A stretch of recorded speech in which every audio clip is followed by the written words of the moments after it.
Original uncut unedited வெர்ஷனை தான் நான் பார்த்தேன். நான் தீ பரவட்டம் தான் பார்த்தேன். 25 கட்டோட பார்க்காம இருந்த இன்னும் இந்த படம் நல்ல இம்பாக்ட் இருக்கும் தான் என்னுடைய point of view. 3 special cameo இருக்கு, நான் சொல்லக்கூடாது. அந்த கேமியோ வரும்போது பயங்கர கிளாப். டான் பிக்சர்ஸ் வழங்கும் சிவகார்த்திகேயன் நடிப்பில் பராசக்தி உலகமெங்கும் வெற்றி நடை போடுகிறது. தங்கமயில் தை கொண்டாட்டம் சிறப்பு சலுகையாக தங்கம் கிராமிற்கு ரூபாய் 300 முதல் ரூபாய் 600 வரை தள்ளுபடி. இச்சலுகை பிப்ரவரி 1 வரை மட்டுமே. தங்கம் வாங்க தங்கமயிலுக்கு வாங்க. இப்போது புதிய அறிமுகம் ஆச்சி ஹோட்டல் சாம்பார் 50 கிராம் ரூபாய் 20 மட்டுமே. இது வந்து ஒரு அரசியல் கட்சியோட போராட்டமா எங்குமே காமிக்கும். என்ன மாதிரி பிரச்சனைகளை இந்த இந்தி தெரியாத தமிழர்கள் பேஸ் பண்ணுவாங்க அப்படின்றத எதுவுமே நம்மளுக்கு வந்து சினிமா செட் மாதிரியே தெரியாது. முதல் காட்சி ரயில தான் ஆரம்பிக்கும்.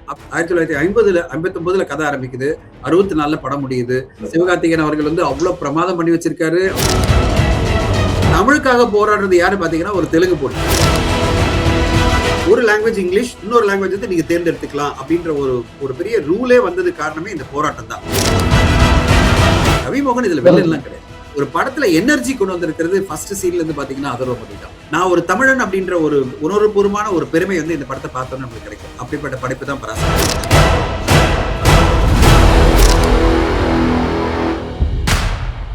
வணக்கம் தனஞ்சயன் சார்.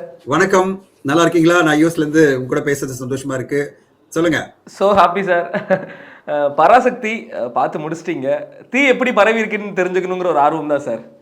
கண்டிப்பா தீ நல்லாவே பரவி இருக்கு. இன்ஃபேக்ட் வந்து இந்த படத்தை நாங்க கலிபோர்னியால பார்த்தோம், ஃப்ரீமான்ட்ல. ரியலி டேம் இம்ப்ரெசிவ் படம். ஒரு மொழியை பத்தி இவ்வளோ அருமையா ஜென்ரேஷன் ஜென்சி அப்படின்வாங்க. இந்த ஜென்சி ஜென்ரேஷனுக்கு வந்து ஒரு மொழிக்காக நம்ம 1960ல மாணவர்கள் எப்படிப்பட்ட போராட்டம் எல்லாம் பண்ணாங்க அப்படின்னு தெரியணும்னா இந்த படத்தை போய் பார்க்கணும். இப்போ ஒரு தமிழ் வந்து நம்ம பேசும்போது என்ன நினைக்கிறோம்னா, இது ஏதோ சாதாரணமான ஒரு விஷயம் தானே, இது ஒன்றும் பெரிய விஷயமா, எல்லா மொழியும் பேசலாம், நம்ம இங்கிலீஷ் பேசலாம், தமிழ் பேசிக்கலாம், ஹிந்தி பேசிக்கலாம், மலையாளம் பேசிக்கலாம் அப்படின்னு நினைப்பாங்க. ஆனா ஒரு மொழி என்பது எவ்வளவு முக்கியமான ஒரு விஷயம். அந்த மொழியை நம்ம மீது திணிக்கும் போது அது என்ன மாதிரி தாக்கத்தை நம்மளுக்கு ஏற்படுத்தும் அப்படின்றத ரொம்ப லேட்டஸ்டா நடக்கிற பல விஷயங்களை வச்சு இந்த படத்துல சுதா கோங்கரா பிரில்லியண்டான ஒரு ரைட்டிங் பண்ணியிருக்காங்க. ஒரு எக்ஸாம்பிள் நான் சொல்றேன். நான் வந்து ஒரு பேங்க்ல வந்து பல காலமா என்னுடைய அக்கௌண்ட் இருக்கு. இது வந்து சவுகாப்பேட்ல இருக்கு பேங்க் அக்கௌண்ட். அந்த பேங்க்குக்கு நம்ப மாட்டீங்க, நான் ஒரு 20 வருஷம் முன்னாடில இருந்து நான் வந்து அந்த அக்கௌண்ட்டுக்கு போகும்போதெல்லாம் நம்முடைய தமிழர்களை தான் நான் பார்த்திருக்கேன். தமிழர்களோட தான் டிரான்சாக்ட் பண்ணியிருக்கேன். தமிழர்கள் தான் எல்லாமே பண்ணுவாங்க. என்னுடைய லாக்கர்லாம் ஹேண்டில் பண்ணுவாங்க. நீங்க நம்ப மாட்டீங்க, இப்ப நான் போகும்போது கடந்த ஒரு 4-5 வருடமா போகும்போது நார்த் இந்தியன்ஸ் தான் எங்கூட உட்கார்ந்துருக்காங்க. அவங்க பேசுறது எல்லாமே ஹிந்தியில தான் பேசிட்டு இருக்காங்க. ஹிந்தியில ஃபார்ம் ஃபில் பண்ணி கொடுன்னு சொல்றாங்க. இப்போ எனக்கு ஹிந்தி பேச தெரியுன்றதால நான் வந்து எஸ்கேப் ஆயிடலாம். ஆனா பல பேர் வந்து அந்த ஸ்ட்ரகிள் பண்றதை நான் பர்சனலா நான் பார்த்திருக்கேன். அவங்க வந்து ஹிந்தியில தான் எழுதி கொடுக்கணும், ஹிந்தியில தான் பேசணும். ஏன் கே கர் ரேயோ கியூ ஆ ரேயோ கேவா चाहिए आपको அப்படின்னு சொல்லும்போது நம்மளுக்கு அப்படியே என்னடா எந்த ஊர்ல நம்ம இருக்கோம், தமிழ்நாட்டுல இருந்துகிட்டு எதுக்கு வந்து ஹிந்தியில பேசிட்டு இருக்காங்க. சோ அப்படின்ற ஒரு உணர்வுபூர்வமா நம்மளுக்கு ஒரு பெரிய ஒரு டிசப்பாயின்மெண்ட் ஒன்று ஏற்படல. அதை வந்து திணிச்சிட்டு இருக்காங்க. இப்போ என்ன பண்ணிட்டு இருக்காங்கன்னா, நேஷனலைஸ் பேங்க்ஸ்லயும் ரயில்வேஸ்லயும் எல்லா இடத்துலயுமே பாத்தீங்கன்னா ஹிந்தி தெரிஞ்சவங்க தான் வந்து வேலை வாய்ப்பு கிடைக்கும். அப்புறம் வந்து இந்த எல்லாருமே இங்க வந்து வேலை செய்யறவங்க மட்டும் இல்ல, அதாவது கீழ்மட்டத்தில் இருக்கிற வேலை செய்யறவங்க மட்டும் நார்த் இந்தியன்ஸ் இல்ல. இன்னைக்கு பேங்க்லயும் சரி, எல்லா சென்ட்ரல் கவர்மெண்ட் எல்லா ஆபீசஸ்லயும் நீங்க ஒன்லி நார்த் இந்தியன்ஸ் தான் பாப்பீங்க, ஹிந்தி பேசுறவங்க தான் பாப்பீங்க. அப்படின்னா என்ன மாதிரி பிரச்சனைகளை இந்த ஹிந்தி தெரியாத தமிழர்கள் பேஸ் பண்ணுவாங்க அப்படின்றத 1960கள் காலகட்டத்துல வச்சுட்டு ரொம்ப பிரமாதமா சுதா கோங்கரா எழுதியிருக்காங்க. இதுல என்னன்னா அத்தன்டிக் பிரசன்டேஷன் தான் இந்த படத்தினுடைய மிகப்பெரிய சிறப்பா நான் பாக்குறேன். அத்தன்டிக்கா 1960களை அந்த டீம் கிரியேட் பண்ணிருக்கு. ஆர்ட் டிபார்ட்மெண்ட் இருந்தாலும் சரி, அந்த ஹோல் சினிமாட்டோகிராஃபியும் சரி, பிரசன்டேஷன் டைரக்ஷன் இருந்தாலும் சரி, காஸ்டியூம்ஸ் இருந்தாலும் சரி, அந்த காஸ்டியூம்ஸ் எல்லாம் அவ்வளவு அத்தன்டிக்கா இருக்கும். அந்த ஆர்ட் டிபார்ட்மெண்ட், அந்த செட் ஒர்க், அந்த காலேஜஸ், பச்சைபாஸ் காலேஜ் இருந்தாலும் சரி, அண்ணாமலை யூனிவர்சிட்டி இருந்தாலும் சரி, எல்லாமே பாத்தீங்கன்னா அழகப்பா யூனிவர்சிட்டி எல்லாமே அத்தன்டிக்கா அவங்க பிரசன்ட் பண்ணியிருக்காங்க. எதுவுமே நம்மளுக்கு வந்து சினிமா செட் மாதிரியே தெரியாது. அந்த ரயில் நிறைய ரயில் பயணங்கள் காமிச்சிருப்பாங்க. ரயில நடக்கிற ஒரு பெரிய ஆக்ஷன் சீக்வன்ஸ் காமிச்சிருப்பாங்க. முதல் காட்சி ரயில தான் ஆரம்பிக்கும். அப்படிப்பட்ட சீன் எல்லாம் பாத்தீங்கன்னா ரொம்ப அத்தன்டிக்கா ஒரு ட்ரெயினை கிரியேட் பண்ணி அந்த ட்ரெயின்ல நடக்கிற ஒரு நிகழ்வுகளை காமிச்சிருப்பாங்க. இப்படி பல விஷயங்கள்ல இந்த படத்தினுடைய மிக முக்கியமான ஒரு விஷயம் நான் பாக்குறது, நம்மள 1960களுக்கு கொண்டு போயிட்டு 1959ல கதை ஆரம்பிக்குது, 64ல படம் முடியுது. இந்த பீரியட்ல அது பிறகு 67ஓட முடியுது, ஒரு அசம்பிளி செஷனோட முடியுது. இந்த ஒரு பீரியட வந்து ஒரு 8 வருட கால பீரியட ரொம்ப அத்தன்டிக்கா எல்லா விஷயங்களும் பிரசன்ட் பண்ணதான் இந்த படத்துடைய மிகப்பெரிய சிறப்பா பாக்குறேன். அதுக்கு அடுத்ததான் மிகப்பெரிய சிறப்பு என்ன, கார்த்திகேயன் அவர்கள் வந்து அவ்வளவு பிரமாதம் பண்ணி வச்சிருக்காரு. அவரோட சேர்ந்து ரவி மோகன், அதர்வா முரளி, அது பிறகு ஸ்ரீலீலான்னு பல பேர் ரொம்ப பிரமாதமான பெர்ஃபார்மன்ஸ். அப்புறம் டெக்னீஷியன் பத்தி பேசலாம் சார். இன்னொன்று, பராசக்தி படத்துக்கு நேற்றுக்கு ஒரு நியூஸ் ஒன்று நம்ம பார்த்தோம். இந்த தீ பரவட்டும் அப்படிங்கிறத நீதி பரவட்டும் அப்படிங்கிற மாதிரி மாற்றிருக்காங்க.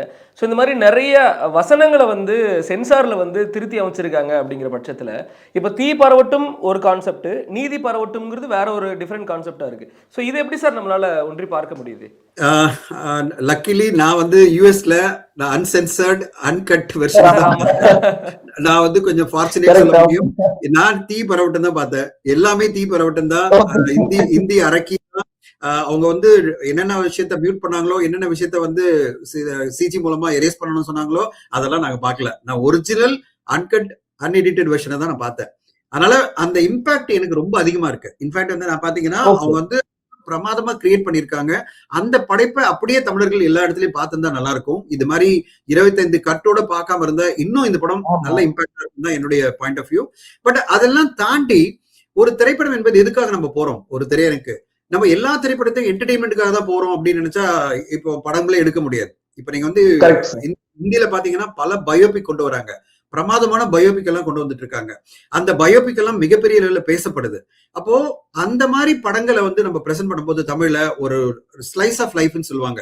வாழ்க்கையில உண்மையிலேயே நடந்த நிகழ்வுகளை ஒரு பேக்ட்ராப்பா வச்சுக்கிட்டு ஒரு அருமையான ஒரு கதையை வந்து உருவாக்கி இருக்காங்க. அந்த பேக்ட்ராப்ல நடக்கிற ஒரு விஷயம், அது பிறகு எப்படி மாணவர்கள் எல்லாம் போராட்டம் பண்ணாங்க. போராட்டம்னா ஏதோ ரவுடித்தனம் பண்ணல, பிரமாதமா திங்க் பண்ணி எல்லா மாணவர்களும், தமிழ்நாட்டு மட்டும் மாணவர்கள் இல்ல, சவுத் இந்தியா மட்டும் இல்ல, ஆல் ஓவர் இந்தியால இருக்கிற லட்சக்கணக்கான மாணவர்கள் எப்படி சேர்ந்து போராடினாங்க. அந்த போராட்டம் மூலமா ஒரு தீர்வை கொண்டு வந்திருக்காங்க. அதாவது இருமொழி கொள்கைகளை வந்து நீங்க எடுத்துக்கலாம், ஒரு லாங்குவேஜ் இங்கிலீஷ், இன்னொரு லாங்குவேஜ் வந்து நீங்க தேர்ந்தெடுத்துக்கலாம் அப்படின்ற ஒரு பெரிய ரூலே வந்தது காரணமே இந்த போராட்டம் தான். சோ அதை எப்படி ஆரம்பிச்சது, அது பிறகு என்ன மாதிரி சேஞ்சஸ் எல்லாம் வந்தது, அது பிறகு மாணவர்கள் போராட்டத்தினால என்ன மாதிரி ஒரு பெரிய பாசிட்டிவ் டெவலப்மெண்ட் இந்த நாட்டுல ஏற்பட்டுச்சுன்றத ரொம்ப அழகா அவங்க காமிச்சிருக்காங்க. இது தமிழ் மொழியை பத்தி தெரியாத இளைஞர்களுக்கு, தமிழ் மொழி மேல அந்த அளவு நம்மளுக்கு பிரியம் இல்ல, ஏதோ ஒரு யூஸ் பண்ற மொழி அப்படின்னு நினைக்கிறவங்களுக்கு இந்த படம் என்ன பெரிய விஷயம் அப்படின்னு தோணும். ஆனா தமிழ் மொழியை ஆழமா நேசிக்கிற ஒவ்வொரு தமிழனுக்குமே இந்த படம் வந்து அற்புதமான படமா நான் பார்ப்பேன். ஒரு தமிழ் மொழி எவ்வளவு முக்கியம். எனக்கு ஆங்கிலமும் தெரியும், ஹிந்தி தெரியும், மலையாளம் தெரியும், தெலுங்கு தெரியும். அதுக்காக எனக்கு வந்து என் மொழியை விட்டு கொடுக்க மாட்டேன்ல. என் மொழி எனக்கு ரொம்ப முக்கியம். எனக்கு தமிழ் தான். ஆதாரம் என்னன்னு கேட்டீங்கன்னா அது தமிழ் தான். தமிழ்ல பேசணும்ன்றா எனக்கு அவ்வளவு பிடிக்கும். எங்க போனாலும் தமிழர்கள் தான். சோ நம்ம எங்க ரெஸ்டாரண்ட் போனாலும் உடனே தமிழர்கள் பார்த்த உடனே நம்மள உடனே பேச ஆரம்பிக்கிறாங்கன்னா நம்மள இணைக்கிறதே தமிழ் மொழி தான். அப்படிப்பட்ட ஒரு மொழி எவ்வளவு முக்கியம். அந்த மொழி வந்து நம்ம இன்னொருத்தர் ஆதிக்க செலுத்த விட்டுட்டா அவங்க எப்படி அந்த மொழியை ஒவ்வொரு பீரியட் ஆஃப் டைம் ஒழிச்சிட முடியும் அப்படின்றத ரொம்ப பிரமாதமா இந்த படத்துல அவங்க காமிச்சிருக்காங்க. அதுக்காகவே இந்த படத்தை எல்லோருமே, பராசக்தி படத்தை திரையரங்குல போய் பார்க்கணும். மொழியினுடைய முக்கியத்துவம் தெரியணும். மொழி எந்த அளவு நம்மளுக்கு வந்து என்ன மாதிரி விஷயங்களை நம்மளுடைய கலாச்சாரத்தை மாற்ற முடியும் ஒரு செக்டாரால, ஒரு பர்டிகுலர் செக்மெண்டால அப்படின்றத ரொம்ப அருமையா இந்த படத்துல அவங்க பண்ணியிருக்காங்க. சோ இந்த உழைப்பு, இந்த நடிகர்கள் பத்தி நான் சொல்லியிருந்தேன். அது பிறகு டெக்னீஷியன் உழைப்பு எடுத்துட்டீங்கன்னா ஆர்ட் டைரக்டர் ஃபர்ஸ்ட் நான் வந்து பாராட்டணும்னா அந்த ஆர்ட் டைரக்டர் உழைப்பு அவுட்ஸ்டாண்டிங்கான ஒரு உழைப்பு இருக்காங்க. அந்த ஆர்ட் டைரக்ஷன் கொண்டு வந்திருக்காங்க. அந்த சினிமோட்டோகிராஃபி நீங்க வந்து அந்த காலத்துக்கே நம்மளை கொண்டு போயிட்டாரு ரவி கே சந்திரன். ஜிவி பிரகாஷனுடைய பேக்ரவுண்ட் மியூசிக்கும் பாடல்களும் என்ன சொல்றது, பாடல்கள்லாம் super duper hit. Background music இந்த படத்தை எங்கோ எலிவேட் பண்ணிருக்கு. அப்புறம் காஸ்டியூம்ஸ் பூர்ணிமா பண்ணிருக்காங்க. என்ன சொல்றது, அப்படியே எல்லாருமே அந்தந்த காலகட்டத்தில் இருக்காங்க. அவங்க மட்டும் இல்ல, ஹீரோ ஹீரோயின் மட்டும் கிடையாது. நான் சொல்றது படத்துல இருக்கிற எல்லாருமே அதே காஸ்டியூம்ல இருந்து ஒரு பிரமாதமான ஒரு படைப்பை பார்த்து முடிச்ச ஒரு திருப்தி நம்மளுக்கு கிடைக்கும். சோ இந்த படம் வந்து வணிக படமா அப்படின்னு நீங்க வந்து இப்ப கமர்ஷியல் படமா எதிர்பார்க்கறவங்களுக்கு என்ன கமர்ஷியல் இருக்கு, இந்த படம் வந்து ஒரு ஸ்லைஸ் ஆஃப் லைஃப் படமா இருக்கு, ஒரு வாழ்வியல் சம்பந்தப்பட்ட படமா இருக்கு, அப்படியே அந்த நிகழ்வுல தானே காமிச்சிட்டு இருக்காங்க அப்படின்னா அப்ப நீங்க வந்து மசாலா படம் தான் பார்த்துட்டு இருக்கணும். எப்ப பார்த்தாலும் மசாலா படம் தான் பார்த்துட்டு இருக்கணும். அப்புறம் மலையாளத்துல சூப்பர் டூப்பர் படம் வருது, ஹிந்தியில சூப்பர் டூப்பர் படம் வருது, தமிழ்நாட்டுல இருக்கணும். நீங்க எல்லாமே வந்து ஒரு பெரிய என்ன சொல்றது, மெஷின் கன் எடுத்துக்கிட்டு 100 பேரை சுடணும் வெளியில வந்து அப்படிப்பட்ட படம் தான் நான் பாப்பீங்கன்னா உங்களுக்கு இது வந்து அந்த மாதிரி படமா தெரியாது. நீங்க வந்து ஒரு அற்புதமான படைப்பை பார்க்கணும். ஒரு சினிமா என்ன மாதிரி ஒரு விஷயத்தை கொண்டு வரணும், என்ன தாக்கத்தை நம்ம மத்தியில ஏற்படுத்தணும் அப்படின்னா இந்த படத்தை நீங்க திரையரங்குல போய் பாருங்க. உங்களுக்கு 100% இந்த படம் வந்து பெரிய தாக்கத்தை ஏற்படுத்தும். முடியும் போது கூஸ்பம்ப்ஸ் கொடுக்கும். நம்மளுக்கு ஒரு பெருமையும் கிடைக்கும், ஒரு ப்ரைட் ஆஃப் தமிழ் லாங்குவேஜ். நான் வந்து தமிழ் தெரியும், நான் ஒரு தமிழன் அப்படின்ற ஒரு உணர்வுபூர்வமான ஒரு பெருமை வந்து இந்த படத்தை பார்த்தோன்னு நம்மளுக்கு கிடைக்கும். அப்படிப்பட்ட படைப்பு தான் பராசக்தி. சார் பராசக்தி படத்தை பொறுத்த வரைக்கும் இது ஹிந்திக்கு எதிரானது அப்படிங்கிற ஒரு வெளியில இருந்து ஒரு கண்ணோட்டம் இருக்கு. ஆனா ட்ரெய்லர்லயே சொல்லியிருக்காங்க இது ஹிந்திக்கு எதிரானது இல்ல, ஹிந்தி திணிப்புக்கு எதிரானது அப்படிங்கிற மாதிரி. ஸோ இந்த காட்சி பதிவுலாம் எவ்வளவு ஸ்ட்ராங்கா வச்சிருக்காங்க சார் படத்துல? ரொம்ப ஸ்ட்ராங்கா வச்சிருப்பாங்க. இன்ஃபேக்ட் ஒரு காட்சியில வந்து ஒரு ட்ரெயின்ல நடக்கிற ஒரு காட்சியில நார்த் இந்தியன்ஸ் வந்து அந்த ட்ரெயின்ல பயணிச்சிட்டு இருப்பாங்க. திடீர்னு வந்து இவங்க எல்லாருமே சேர்ந்து அவங்களை அட்டாக் பண்ண வர மாதிரி அவங்க பயப்படுவாங்க. அந்த காட்சியில வந்து சிவகார்த்திகேயன் அவர்கள் கேரக்டர் மூலமாவே சுதா குங்குரா அழகா சொல்லுவாங்க. அவங்க நேரா வந்து அந்த ஃபேமிலியை பார்த்துட்டு, நாங்க இந்திக்கு எதிர இல்ல, இந்திக்காரங்களுக்கு எதிர இல்ல, இந்திக்கு எதிராதான், நீங்க பயப்படாதீங்க, உங்களை பத்திரமா நான் கொண்டு போய் விட்டுறேன்னு சொல்லிட்டு கூட்டு போயிட்டு அவங்களுடைய டீமை கூப்பிட்டு சொல்லுவாரு. சிவகார்த்திகேயன் கேரக்டர்ல வந்து செழியன் அவர் பேர் கேரக்டர் சொல்லுவாரு, இவங்களை எப்படியாவது பத்திரமா கொண்டு போய் விட்டுரு அப்படின்னுவாரு. சோ தெளிவா இந்த படத்துல திரும்ப நான் வந்து ஒரு 3-4 இடத்துல அவங்க தெளிவா சொல்லியிருப்பாங்க. இன்ஃபேக்ட் ஒரு பிரமாதமான காட்சி இருக்கு, அது சொன்னா ஸ்பாய்லர் ஆயிடும். ஏன்னா இது ட்ரெய்லர் வந்ததோடு நான் சொல்றேன் உங்களுக்கு, அது அந்த காட்சி எக்ஸ்பிளைன் பண்ணேன். பட் பிரமாதமான ஒரு காட்சியில கடைசியில ஒரு பெரிய ஒரு மாபெரும் கூட்டத்து மத்தியில ஒரு நிகழ்வு இருக்கும். அந்த நிகழ்வுல வந்து அவர் வந்து ஒரு மிகப்பெரிய ஆளுமை கூட பேசுவார் ஹீரோ. அப்படி பேசும்போது சொல்லுவாரு, நான் ஹிந்தி பேசுவேன், ஆனா இந்தியை மேல திணிக்காதீங்க, நான் ஹிந்தி பேச ரெடியா இருக்கேன், நான் ஹிந்தி கத்துக்க ரெடியா இருக்கேன், ஆனா இந்தியை மேல திணிக்காதீங்க. அதாவது இதெல்லாம் நீங்க திணிச்சு ஹிந்தி தெரிஞ்சாதான் எனக்கு ஜாப் கிடைக்கும் அப்படின்றதுதான் திணிப்பு. இப்போ ஒரு எல்லா விதமா எலிஜிபிளா இருக்கிற ஒரு மனிதன் வந்து அவர் வந்து ஜாபுக்காக போகும்போது அவர் வந்து ஒரு டிக்கெட் கலெக்டர் ஜாபுக்கு அப்ளை பண்றாரு, அதாவது ரயில்வே டிபார்ட்மெண்ட்ல ஒர்க் பண்றாரு. டிக்கெட் கலெக்டரா போயிட்டு ஒரு ஜாபுக்கு அப்ளை பண்ணும்போது அவருடைய எல்லா குவாலிபிகேஷனும் இருக்கு, ஒரே ஒரு குவாலிபிகேஷன் சொல்றாங்க, உனக்கு வந்து ஹிந்தி சரியா பேச முடியல, உன்னுடைய கம்யூனிகேஷன் ஸ்கில் வந்து ரொம்ப லோயர் லெவல் இருக்கு ஹிந்தில, எங்களுக்கு தேவை வந்து ஹையர் லெவல் ஹிந்தி அப்படின்னா. அப்ப அந்த சிவகார்த்திகேயன் கேரக்டர் மூலமா அவர் வந்து டைரக்டர் சொல்ற விஷயம் என்ன சொல்லுவாங்கன்னா, சார் நீங்க எப்படி என்ன வந்து ஹிந்தி மதர் டங்கா இருக்கனோட கம்பேர் பண்ண முடியும்? ஹிந்தி மதர் டங்கா படிச்சு வந்த பையன் வந்து என்னோட ஹிந்தி அற்புதமா தான் பேசுவான். இப்ப இதே நான் தமிழ்ல வச்சுக்கினா நான் தமிழ் அற்புதமா பேசுவேன், என்ன மாதிரி அவன் தமிழ் பேச முடியாது. அவன் டிக்கெட் கலெக்டரா தமிழ்நாட்டுல போட்டீங்கன்னா அவனுக்கு தமிழ் தெரிஞ்சாதான் டிக்கெட் கலெக்டரா இங்க வர முடியும்னு சொல்லலையே நீங்க. ஹிந்தி தெரிஞ்சாதான் டிக்கெட் கலெக்டரா போடுவேன்னு சொல்றீங்களே, அதே டிக்கெட் கலெக்டர் இங்க தமிழ்நாட்டுல வரணும்னா அவனுக்கு தமிழ் தெரியணும்னு சொல்றீங்களா? அப்போ ஹிந்தி என்ன மாதிரி ஒரு கண்டிஷனை கொண்டு வரீங்கன்னா, ஹிந்தி தெரிஞ்சாதான், அதாவது நல்லா ஆளுமையா பேசணும் அப்படின்னா எனக்கு எப்படி வரும்? நான் மொழியை வந்து இன்னொரு வேற்று மொழியா தான் தெரிஞ்சுக்க முடியும். அதாவது ஆங்கிலம் இருந்தாலும் சரி, ஹிந்தியா இருந்தாலும் சரி, மலையாளம் இருந்தாலும் சரி, தெலுங்கு இருந்தாலும் சரி, கம்யூனிகேஷன் ஸ்கில்லா தான் தெரிஞ்சுக்க முடியுமே தவிர நான் எக்ஸ்பர்ட்டா தெரிஞ்சுக்க முடியாது. என்னோட எக்ஸ்பர்டீஸ் எதுல இருக்கும்னா, எனக்கு தாழ்மொழியில் தான் எக்ஸ்பர்ட்டா இருப்பேன். நான் தமிழை தான் நான் எக்ஸ்பர்ட்டா பேச முடியும். இப்ப இந்த எல்லா டிபார்ட்மெண்ட்ல ஹிந்தி தெரிஞ்சாதான் நீங்க பண்ண முடியும். அந்த ஹிந்தியும் வந்து கம்யூனிகேஷன் ஸ்கில்லா இல்ல, எக்ஸ்பர்ட்டா தெரியணும். அதாவது பிரமாதமா நீங்க கம்யூனிகேட் பண்ணணும் அப்படின்னா எத்தனை பேர் குவாலிஃபை ஆவாங்க தமிழ்நாட்டுல இருந்து? சோ அததான் அவங்க வந்து ரொம்ப தெளிவா இந்த கதையில அவங்க சொல்ல வர்றது என்னன்னா, எங்களுக்கும் ஹிந்தி தெரியணும் ஆசைதான், நாங்களும் ஹிந்தி கத்துக்கணும்னு ஆசைப்படுறோம், ஆனா அதை வந்து எந்த அளவு நாங்க எக்ஸ்பர்டீஸ் பண்ண முடியும், அதை நீங்க புரிஞ்சுக்கிட்டு இதை கம்பல்சரி பண்ணாதீங்க. இதை வந்து கம்யூனிகேஷன் தெரிஞ்சீங்கன்னு சொல்லுங்க. அடுத்ததா அவர் வந்து இந்திக்காரங்களுக்கு எதிரே கிடையாது, இந்தி மொழியை நீங்க திணிக்கிறதுக்கு எதிராக அவர் வந்து இந்த கதையில வந்து ஒரு கருத்தை வைக்கிறாங்களே தவிர இந்தி மொழிக்கு எதிரான எந்த விதமும் கிடையாது. சோ இது வந்து ஏதோ ஆன்டி இந்தி மூவ்மெண்டா கிடையாது. சோ அந்த வகையில இந்த படம் அந்த கிளாரிட்டியை கிளியரா கொடுக்குது. சோ ரெண்டாவது இது வந்து ஒரு அரசியல் போராட்டமா இந்த படத்துல காமிக்கல, இது வந்து ஒரு அரசியல் கட்சியோட போராட்டமா எங்குமே காமிக்கல. ஒரு சிறப்பான விஷயம்னா ஒரு மாணவர்களுடைய போராட்டம், வெஸ்ட் பெங்கால் இருந்தும் கர்நாடகா, கேரளா, ஆந்திரா எல்லா இடத்துல இருந்தும் தமிழ்நாட்டுல இருந்தும் எப்படிப்பட்ட ஒரு போராட்டத்தை முன்னெடுத்தாங்க, அது மூலமா இந்த திணிப்பை வந்து அவங்க தடுக்க முடிஞ்சது அப்படின்றதான் இந்த படைப்பு வந்து ரொம்ப அழகா நம்மளுக்கு சொல்லுது. Great sir. நம்மளோட greatest artist Jayam Ravi sir வில்லனா பண்ற ஒரு ஃபர்ஸ்ட் படம் இல்லையா? அவர் எப்படி சார் பண்ணிருக்காரு வில்லனா? முதல்ல நீங்க வந்து சிவகார்த்திகேயனோட ஆரம்பிப்போம். சிவகார்த்திகேயன் அவர்கள் வந்து ஹேட்ஸ் ஆஃப் டு சிவகார்த்திகேயன், உண்மையிலே ரொம்ப அற்புதமான நடிப்பு. அந்த கேரக்டரா செழியனா அப்படியே வாழ்ந்திருக்காரு. அந்த செழியன் எப்படிப்பட்ட ஒரு போராட்டம் பண்ணுவாரு அப்படின்றத ரொம்ப பிரமாதமா ஸ்கிரீன்ல கொண்டு வந்திருக்காரு. அவரு இந்த ஒரு கதையை எடுத்துட்டு, அதாவது எல்லாருமே ரிஸ்கான ஒரு கதைன்னு சொல்லி இந்த போது இல்ல, இந்த படத்துல ரிஸ்கான கதையே இல்ல. இது வந்து அவரு ஹிந்தி கத்துக்கிறாரு, அதனால இது வந்து ஹிந்திக்கு எதிரெல்லாம் ஒன்னும் அவர் பேசல, டயலாக்கே கிடையாது எந்த கதையில. பல இடங்கள்ல அவர் மூலமாவே சொல்றாங்க நாங்க ஹிந்திக்கு எதிர கிடையாது அப்படின்னு. அதனால இப்படிப்பட்ட ஒரு கதையை புரிஞ்சுக்கிட்டு ரொம்ப அழகா அந்த கேரக்டருக்குள்ள வந்து பிரமாதப்படுத்தியிருக்காரு சிவகார்த்திகேயன், அவருக்கு வாழ்த்துக்கள். வில்லன் சொல்றது எனக்கு உடன்பாடு இல்ல. ரவிமோகன் இதுல வில்லன் எல்லாம் கிடையாது, ரவிமோகன் வில்லன் கிடையாது. அவரு அதிகாரத்துல இருக்கிற ஒரு போலீஸ் ஆபீசர், ஐபிஎஸ் ஆபீசர். அவர் அதிகாரத்துல அவருக்கு வந்து ஒரு கோபம் இருக்கு. தார்மீக ஒரு கோபம் இருக்கு. அது என்னன்னு சொல்லி நீங்க படத்தை பாத்தீங்கன்னா தெரியும். அந்த தார்மீக கோபத்துல இந்த போராட்டம் வந்து எந்த அளவு தீவிரமா பரவக்கூடாது. ஏன்னா கவர்மெண்ட் அவருக்கு கொடுத்த ஒரு கட்டளை என்னன்னா, இது வந்து மிகப்பெரிய ஒரு சேஞ்சஸ கொண்டு வந்துரும் போல இருக்கு. அதனால இங்க தடுங்க அப்படின்னு உத்தரவு கொடுக்கும்போது, அவர் பவரை எடுத்துக்கிட்டு எந்த அளவு இந்த மாணவர்களை கண்ட்ரோல் பண்ண நினைக்கிறாரு. இந்த மாணவர்கள் போராட்டம் வெற்றி அடையக்கூடாதுன்றதுக்காக அவர் தீவிரமா உழைக்கிறார். இது வில்லன் அப்படின்னீங்கன்னா எனக்கு உடன்பாடு இல்ல. இது வில்லன் கிடையாது. அந்த கேரக்டருடைய ஒரு ஜாப் ரிக்வயர்மெண்ட் மாதிரி அவருக்கு கொடுக்கப்பட்ட ஒரு அசைன்மெண்ட். அந்த அசைன்மெண்ட் அவர் இன்னும் தீவிரமா எடுத்துட்டு போறாரு. அவருக்குள்ள ஆன்டகனிசம் ஃபோர்ஸ் இருக்கு. அந்த ஃபோர்ஸ் அவங்க கொண்டு வந்திருப்பாங்க. அந்த ஃபோர்ஸ் மூலமா அவரை தடுக்கணும்னு நினைக்கிறாரு. அதுல டயலாக்ஸும் சரி, அவர் வில்லத்தனமான நடிப்பும் சரி, வில்லத்தனம்னா அந்த கேரக்டருடைய ஒரு எக்ஸ்ட்ரீம் லெவல் போவாரு. அதெல்லாம் வந்து ரொம்ப அழகா காமிச்சிருக்காங்க. அடுத்த கட்டமா அவர் வந்து கடைசி வரையுமே அவர் கன்சிஸ்டன்டா அதே மாதிரி தான் இருப்பாரு. திடீர்னு மனமாற்றம் கிடையாது.